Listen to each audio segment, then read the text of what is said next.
പൗരാണിക കാലം മുതൽ നമ്മളെക്കാൾ പ്രായമുള്ള ആളുകളെ കണ്ടാൽ നമ്മൾ അവരെ എഴുന്നേറ്റ് നിന്ന് ബഹുമാനിക്കും. നമ്മൾ അവരുടെ ദേഹത്ത് തട്ടുകയോ മുട്ടുകയോ ചെയ്താൽ ചിലപ്പോൾ പാദത്തെ തൊട്ട് വന്ദിക്കും. അവരെയൊക്കെ ചിലപ്പം പൂജ ചെയ്യുന്നതിൻ്റെ ഭാഗമായിട്ട് പാദം കഴുകി നമസ്കരിക്കും. ഇതൊക്കെ പലപ്പോഴും നടന്നിട്ടുള്ളതാണ്, ഇപ്പോഴും നടക്കുന്നുണ്ട്. അപ്പോൾ ചില സ്കൂളുകളിൽ, ചില ആരാധനാലയങ്ങളിൽ, അല്ലെ അത്തരം കേന്ദ്രങ്ങളിലൊക്കെ ഇത്തരം സംഭവങ്ങൾ നടക്കാറുണ്ട്. ഇപ്പോൾ പറയുന്നു കുട്ടികളെ കൊണ്ട് നിർബന്ധിച്ച് പാദപൂജ നടത്തി അല്ലെങ്കിൽ കാല് കഴിച്ചു, അങ്ങനെ നിർബന്ധിച്ചുകൊണ്ട് ഏതെങ്കിലും സ്ഥാപനത്തിനോ ഏതെങ്കിലും വ്യക്തികൾക്കോ അത്തരം ചടങ്ങുകൾ നടത്താൻ പറ്റുമോ? തീർച്ചയായിട്ടും ഇല്ല. കുട്ടികൾക്ക് എന്തൊരു സന്തോഷമായിരിക്കുന്നറിയുമോ, എനിക്ക് ഇത്രയൊക്കെ പ്രായമായി, പക്ഷെ ഇപ്പോഴും എൻ്റെ ഗുരുനാഥയെ കാരണം ഞാൻ പാദം തൊട്ട് കണ്ണിൽ വയ്ക്കും. കാരണം മാതാപിതാ ഗുരു ദൈവം, ഗുരുവിനാണ് മാതാവും പിതാവും കഴിഞ്ഞാൽ അടുത്ത സ്ഥാനം. ഞാനിന്ന് ഇവിടെ ഇരുന്ന നല്ല അക്ഷരസ്ഫുടതയോടെ സംസാരിക്കുന്നുവെങ്കിൽ അതിന് കാരണം എൻ്റെ ഗുരുനാഥന്മാരാണ്. അവരുടെ പാദങ്ങൾ തൊട്ട് തലയിൽ വയ്ക്കാൻ എനിക്ക് കിട്ടുന്ന ഓരോ അവസരവും ഞാൻ പുണ്യമായിട്ടാണ് കരുതുന്നത്. ഇപ്പോഴത്തെ കുട്ടികൾ നിർബന്ധിച്ചാൽ ചെയ്യും തോന്നുന്നുണ്ടോ? എനിക്ക് 2 ആമക്കളുണ്ട്. കുട്ടിയൊക്കെ വോക്കമ്മ എന്ന് പറയും, ശരിയല്ലേ? അവർ നിർബന്ധിച്ചാൽ ചെയ്യും. ആരെയും ഞാൻ അവിടെ വടി പിടിച്ചൊന്നും നിൽക്കുന്നു, ഞാൻ കണ്ടു, എൻ്റെ വിഷ്വൽസൊക്കെ കണ്ടു. ഇപ്പോൾ സിനോജി ചോദിക്കുന്നതിൻ്റെ ആരും അവിടെ വടി പിടിച്ചൊന്നും നിൽക്കുന്നില്ല. സന്തോഷത്തോടുകൂടി പുഞ്ചിരിക്കുന്ന മുഖത്തോടു കൂടിയാണ് ആ കുട്ടികൾ പാദപൂജ ചെയ്യുന്നത്. കഴിഞ്ഞ കൊല്ലം കടുങ്ങല്ലൂർ എന്ന് പറയുന്ന സ്ഥലത്ത്, കളമശ്ശേരിയിലാണ്, അവിടെ ഒരു സ്കൂളിൽ എന്നെ വിളിക്കുകയുണ്ടായി. അപ്പോൾ അതിൻ്റെ എന്തോ ഒരു ചടങ്ങിൻ്റെ ഭാഗമായിട്ടാണ് ഞാൻ പോയത്. പക്ഷേ ആ സമയത്ത് അവർ മാതാവിൻ്റെ കാലുകൾ ആ കുട്ടികൾ ഇതുപോലെ പൂജ ചെയ്യുന്നുണ്ടായിരുന്നു. എന്തൊരു സന്തോഷമായിരുന്നു. എനിക്കിപ്പോഴും ഓർമ്മയുണ്ട്. 2 പെൺകുട്ടികൾക്ക് ഒരമ്മയാണല്ലോ, അവർ ഇങ്ങനെ തള്ളുക, എനിക്ക് കഴുകണം എന്നും പറഞ്ഞിട്ട് ചേച്ചിയും അനിയത്തിയും കൂടെ. അപ്പം കുട്ടികളുടെ മനസ്സിൽ അമ്മയെക്കുറിച്ച്, അച്ഛനെക്കുറിച്ച്, ഗുരുവിനെക്കുറിച്ച് നല്ല ഒരു കാഴ്ചപ്പാടുണ്ടാക്കാൻ വേണ്ടി നമ്മുടെ സംസ്കൃതിയുടെ, ഭാരതീയ സംസ്കാരത്തിൻ്റെ ഭാഗമായിട്ടുള്ള ഈ ചടങ്ങുകൾ തീർച്ചയായിട്ടും തുടരണമെന്നാണ് ഞാൻ പറയുന്നത്. ഇതൊക്കെ കണ്ടിട്ടിപ്പോൾ മൂരാഴ്ചയാണ്, അങ്ങനെയാണ് അമ്മച്ചി, ഇങ്ങനെയാണ് അമ്മച്ചി എന്നൊക്കെ ആൾക്കാർ പറയും. I don't care. ഇത് നമ്മളുടെ സംസ്കാരത്തിൽ ആവശ്യമാണ്. ഇപ്പോഴും വിഷുക്കൈനീട്ടം കൊടുക്കുമ്പോൾ ഞങ്ങളുടെ കുടുംബത്തിലെ ഞങ്ങളെക്കാൾ പ്രായത്തിൽ ചെറുതായിട്ടുള്ള ആൾക്കാർ കാല് തൊട്ട് തൊഴുതാണ് വിഷുക്കൈനീട്ടം മേടിക്കുന്നത്. അവർക്കൊക്കെ ഇപ്പോൾ ലക്ഷക്കണക്കിന് രൂപ പൈസയുണ്ട്. എന്നാൽ പോലും ഞാൻ പറയുന്നത് സംസ്കാരത്തിൻ്റെ ഭാഗമാണ്. അതും നമ്മൾ അടുത്ത തലമുറയ്ക്ക് പകർന്നു കൊടുക്കണ്ടേ? അടുത്ത തലമുറയ്ക്ക് നമ്മൾ എന്താണ് കൊടുക്കുന്നത്? ഇവിടെ ഒരു ആർത്തവം നടന്നിരുന്നു. അതിൻ്റെ കവാടം എന്തായിരുന്നു? ഇന്നലെ ആരും എനിക്ക് എൻ്റെ ഇതിൽ വന്നുകൊണ്ടാണ് പെട്ടെന്ന് എനിക്കത് ഓർമ്മ വന്നത്. അതൊക്കെയാണ് നമ്മൾ കുട്ടികൾക്ക് കൊടുക്കേണ്ട സംസ്കാരം അല്ലല്ലോ. നമ്മളുടെ പൂർവികന്മാർ നമുക്കായിട്ട് എഴുതി വച്ചിരിക്കുന്ന അതിലെന്തെങ്കിലും സത്യമുണ്ടെങ്കിൽ ബഹുമാനത്തോടുകൂടി, നേരത്തെ സിനൂജി പറഞ്ഞു, അറിയാണ്ട് കാലിൽ തട്ടിപ്പോയാൽ നമ്മൾ വേഗം തൊട്ട് കണ്ണിൽ വയ്ക്കും.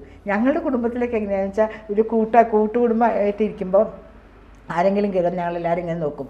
ഏറ്റവും ചെറിയ ആൾ അറിയാണ്ട് നിൽക്കും. പിന്നെ വേറെ ആൾ കയറിയുമ്പോൾ ഇങ്ങനെ നോക്കിയിട്ട് അടുത്ത ചെറിയ ആൾ വയസ്സിൽ.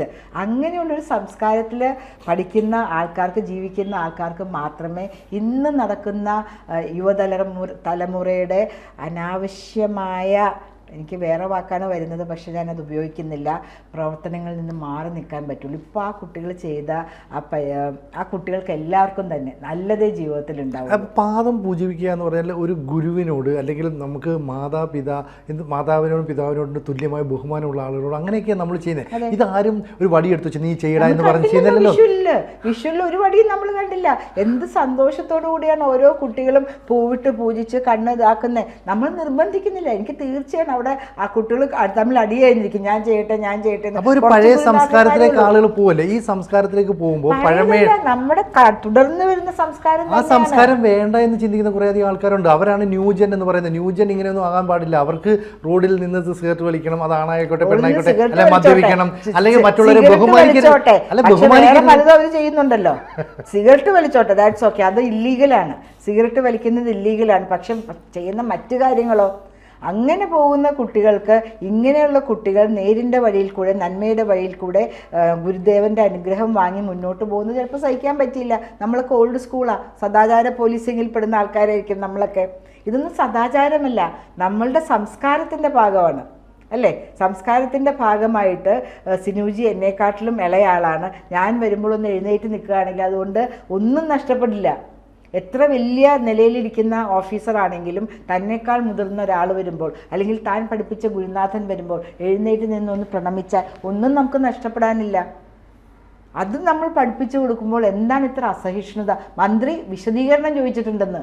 എന്തിന്? എവിടെയൊക്കെ എന്തൊക്കെ നടക്കുന്നു? ഈ കുട്ടികളെ കൊണ്ട് നിർബന്ധിച്ച് ബീഫൊന്നും കഴിപ്പിച്ചില്ലല്ലോ. കഴിപ്പിച്ചോ? ഇല്ല. ഇവരെ ഒന്നിനും നിർബന്ധിച്ചില്ല. ബീഫ് കഴിപ്പിക്കുക, അവർക്ക് ഇഷ്ടമില്ലാത്ത കാര്യങ്ങൾ ചെയ്യുകയോ ഒന്നും ചെയ്തില്ല.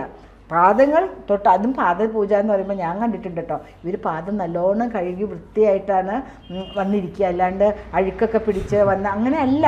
അത് ആ പാദങ്ങളെ അല്ല അവർ തൊട്ടിതാക്കുന്നത്. അതും കൂടി നമ്മൾ ഓർക്കേണ്ടതുണ്ട്. അപ്പം നമ്മുടെ പൈതൃകത്തെ, സംസ്കാരത്തെയൊക്കെ മനഃപൂർവ്വം ചവിട്ടി തെറിപ്പിക്കാൻ ശ്രമിക്കുന്ന കുറേ അധികം ആൾക്കാർ നമുക്ക് ചുറ്റുമുണ്ട്.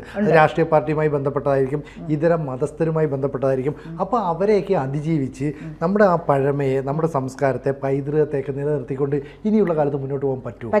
അതിനുള്ള വിദ്യാലയങ്ങൾ നമുക്കുണ്ട്. മോഡിജിയുടെ ഒരു ഇതുണ്ടായിരുന്നു, ഒരു മീനിയൽ വർക്കർ, അതായത് 4th ഗ്രേഡ് ജോബ്, അദ്ദേഹത്തിൻ്റെ കാല് പൂജിച്ചിട്ട്, കാല് കഴുകി പൂജിക്കുന്ന ഒരു വീഡിയോ ഞാൻ പണ്ട് കണ്ടതായിട്ട് ഓർക്കുന്നു. ഈ പറയുന്ന സംസ്കാരമില്ലാതെ വളരുന്ന കുട്ടികൾ, നമ്മൾ മുമ്പ് പറഞ്ഞ പ്രസ്ഥാനങ്ങളോട് ബന്ധപ്പെട്ട ആൾക്കാരാണ്. അവർക്ക് ഒന്നിലും താല്പര്യമില്ല. അവർക്ക് ആകെ താല്പര്യമുള്ളത് സമൂഹത്തിൽ അസ്വസ്ഥത ഉണ്ടാക്കുക, സമൂഹത്തിൽ വെറുപ്പും വിദ്വേഷവും ഉണ്ടാക്കുക. പിന്നെ ഓട്ടോണമസ് കോളേജിലൊക്കെ പഠിക്കുന്നത് കാരണം എങ്ങനെയെങ്കിലുമൊക്കെ ജയിച്ചു പോകും. ഇപ്പോൾ ഞാൻ എവിടെയോ വായിച്ചിട്ടുണ്ടായിരുന്നു, ഇവരുടെയൊക്കെ അഡ്വക്കേറ്റ് എന്ന് വെച്ചിരിക്കുന്ന ആൾക്കാരുടെയൊക്കെ ഒരു ഡിഗ്രി സർട്ടിഫിക്കറ്റ് ഒന്ന് പരിശോധിക്കേണ്ട ആവശ്യമുണ്ടെന്ന് ഞാൻ എവിടെയോ വായിച്ചിട്ടുണ്ടായിരുന്നു. നമ്മളുടെ സംസ്കൃതിയോട് ചേർന്ന് നിന്ന് നമ്മൾ കാര്യങ്ങൾ ചെയ്യുമ്പോൾ എന്തിന് അസഹിഷ്ണുത കാണിക്കണം? നമ്മൾ ബാക്കി ഒരു മതത്തിനെക്കുറിച്ചും അസഹിഷ്ണുത കാണിക്കുന്നില്ലല്ലോ. ശരിയല്ലേ? അവരവരുടെ പോലെ ജീവിക്കുന്നു, നമ്മൾ നമ്മളുടെ പോലെ ജീവിക്കുന്നു. ഈ മുറിയിൽ നമ്മൾ 3 പേരുണ്ട്. നമ്മൾ തമ്മിൽ എന്തെങ്കിലും അടിയൊടിയോ നടക്കുന്നുണ്ടോ? നമുക്ക് നമ്മളുടേതായ വിശ്വാസം, താങ്കൾ എന്ത് വിശ്വാസത്തിലാണ്, വിശ്വാസിയാണ് അല്ലയോ എന്ന് പോലും എനിക്കറിയില്ല, അല്ലേ? അപ്പം എൻ്റെ വിശ്വാസം അനുസരിച്ച് ജീവിക്കാൻ എന്നെ വിടുക, എൻ്റെ വിശ്വാസങ്ങളിൽ കൈകടത്താണ്ടിരിക്കുക. ഞാൻ എൻ്റെ ഭാവത്തിൽ, എൻ്റെ ജീവിതത്തിൽ ഞാൻ ഒതുങ്ങി ജീവിച്ചോട്ടെ, നിങ്ങൾ നിങ്ങളുടെ ഇതിൽ ജീവിച്ചോളൂ, ഞങ്ങളിങ്ങനെ ചെയ്യും, നിങ്ങൾ അങ്ങനെ ചെയ്യരുത് എന്ന് പറയാനായിട്ട് ആർക്കും ഇവിടെ നിയമപ്രകാരം അനുവാദം നമ്മുടെ ഇന്ത്യൻ ഭരണഘടന കൊടുത്തിട്ടില്ല. എല്ലാവർക്കും അവരുടേതായ രീതിയിൽ അവരുടെ മതത്തിൽ വിശ്വസിച്ച് മറ്റുള്ളവർക്ക് ഉപദ്രവമില്ലാണ്ട് ജീവിക്കണമെന്ന് മാത്രമേ പറയുന്നുള്ളൂ. അവരുടെ സ്കൂളിൽ അവരുടെ കുട്ടികൾ അവരുടെ മുൻ അധ്യാപകന്മാരെ ആദരിച്ചതിൽ അവർ ആദരവായിട്ട് കണക്കാക്കിയാൽ മതി, പൂജയായിട്ടൊന്നും കണക്കാക്കേണ്ട. ആദരിച്ചത്. അപ്പം പ്രശ്നം ഉണ്ടെങ്കിൽ ഒന്നുകിൽ ഈ കുട്ടികൾ രംഗത്ത് വരണം, അല്ലെങ്കിൽ കുട്ടികളുടെ രക്ഷിതാക്കൾ രംഗത്ത് വരണം. ഇതൊന്നുമില്ലാതെ വിദ്യാഭ്യാസ മന്ത്രി അവർക്കെതിരെ നടപടി എടുക്കുക, അല്ലെങ്കിൽ അവർ അതേക്കുറിച്ച് അന്വേഷിക്കുക എന്നൊക്കെ പറയേണ്ട യാതൊരു കാര്യമില്ലല്ലോ. ഈ പേരൻസ് അല്ലേ പറയേണ്ടത്? പേരൻസിനില്ലല്ലോ. പേരൻസ് ഇപ്പം നമ്മൾ നന്നായിട്ട് ഇരിക്കുന്നുണ്ടെങ്കിൽ നല്ല അടിയൊക്കെ കിട്ടിയിട്ടുണ്ട്. അതെ, നല്ല അടി കഴിഞ്ഞിട്ടു ഇങ്ങനെ ആക്കും ഇല്ലേ? ആ അടിയുടെ ചൂട്, സിസ്റ്റർ അലക്സിയ തന്ന അടിയുടെ ചൂടിലാണ് ഇന്ത്യയിലെ മികച്ച വനിതാ ജേർണലിസ്റ്റ് ആയത് ഞാൻ 24ാമത്തെ വയസ്സിൽ, 9ാം ക്ലാസ്സിൽ പഠിക്കുമ്പോൾ. ഇങ്ങോട്ട് അടി എന്ന് പറയും. ചെല്ലുമ്പോൾ നമുക്കറിയാം ഇങ്ങനെ കൈയോട് പിടിച്ചു വെച്ചിട്ട് നല്ല അടി തരും. മലയാളം പഠിപ്പിച്ചിരുന്നതാ. ഇന്നെൻ്റെ ഒരു പുസ്തകത്തിൻ്റെ റിലീസിൻ്റെ വർക്ക് എടുക്കുമ്പോൾ സിസ്റ്റർ അലക്സിയെക്കുറിച്ച് ഞാൻ ആലോചിക്കുന്നു, കണ്ണ് നിറഞ്ഞു പോകുന്നു. സിസ്റ്റർ ഇല്ല ഇപ്പോൾ. എന്നാലും ആ ഗുരുവിനെയൊക്കെ ഇപ്പോഴും ചേച്ചിക്ക് ഓർത്തെടുക്കാൻ വേണ്ടി എന്തുകൊണ്ടാണ് അങ്ങനെ ചിന്താബോധമില്ലാത്ത ഒരു തലമുറ വളർന്നു വരുന്നത്? ഇപ്പം ചേച്ചിക്ക് ഇപ്പം പറയുമ്പോൾ തന്നെ കണ്ണു നിറഞ്ഞു വരുന്നുണ്ടല്ലോ. അങ്ങനെ നിറഞ്ഞു വരണമെങ്കിൽ നമ്മൾ ആ പിന്നെ അധ്യാപകരുമായിട്ടുള്ള ഒരു ബോണ്ട് എത്ര ദൃഢമാണ്. അടിച്ചിട്ടുണ്ട് കുഞ്ഞു കാര്യങ്ങൾക്ക് പോലും. ഈവൻ പടം വരയ്ക്കാൻ പെയിൻറ്റിങ് പഠിപ്പിക്കുന്ന സിസ്റ്റർ വരെ നമ്മളെ അടിക്കും. ഇപ്പം അടിച്ചാലോ എന്തായിരിക്കും? ആ സിസ്റ്ററുടെ മൊണാസ്ട്രിയിലോ അല്ലെങ്കിൽ ടീച്ചറുടെ വീട്ടിലോ പോയി കിടന്ന് ബഹളം കൂട്ടാൻ ഈ വിദ്യാർത്ഥി സംഘടനകൾ മുന്നോട്ട് നിൽക്കില്ലേ? നമ്മളാരെങ്കിലും പരാതി പറഞ്ഞോ? നമ്മളുടെ മാതാപിതാക്കൾ പരാതി പറഞ്ഞോ? ഇങ്ങനെ തിണർത്തു ചെല്ലുമ്പോൾ അമ്മ പറയും നന്നായി, പിന്നെ എന്തെങ്കിലും കുസൃതി കാണിച്ചിട്ടുണ്ടാവും എന്ന് പറയും, അല്ലേ? ഉടനെ എൻ്റെ കൈയും പിടിച്ച് വാടി, ഞാനുണ്ട് ചോദിക്കട്ടെ, കാല് കഴിച്ചോ? എൻ്റെ മോൻ എന്താ കാല് കഴിക്കാനിരിക്കുകയാണോ എന്ന് ചോദിച്ചിട്ടുണ്ടോ? അതൊരു ഭാഗ്യമോ, എനിക്ക് കിട്ടിയില്ലേ ചാൻസ്? ഇപ്പൊ ലക്ഷ്മിക്ക് കിട്ടിയല്ലോ, അല്ലെങ്കിൽ സുജുവിന് കിട്ടിയല്ലോ, നിനക്ക് കിട്ടിയില്ലേ മോളെ ചാൻസ്? ഇടിച്ചു കയറുന്ന കാല് തൊട്ട് തൊഴുകണ്ടേന്ന് നമ്മുടെ മാതാപിതാക്കൾ ചോദിക്കുള്ളൂ. ഈ പറഞ്ഞ ഒരു കുട്ടിയുടെ മാതാപിതാക്കൾ പോലും ചോദിച്ചിട്ടില്ല. ഒരു വിദ്യാഭ്യാസ മന്ത്രി വിശദീകരണം, എന്തിനൊക്കെ വിശദീകരണം ചോദിക്കാൻ കിടക്കണു, അല്ലേ? അദ്ദേഹത്തിൻ്റെ ഡിപ്പാർട്ട്മെൻറ്റ് എടുത്ത് നോക്കുകയാണെങ്കിൽ ഇപ്പോൾ ഉന്നത വിദ്യാഭ്യാസ മന്ത്രി കീം തന്നെ എന്തൊരു കുളവാക്കി വെച്ചിരിക്കുന്നു. അതൊക്കെ നോക്കുക എൻ്റെ മന്ത്രിമാരെ. കീമിലെ കുട്ടികളുടെ കരച്ചിൽ കണ്ടില്ലേ?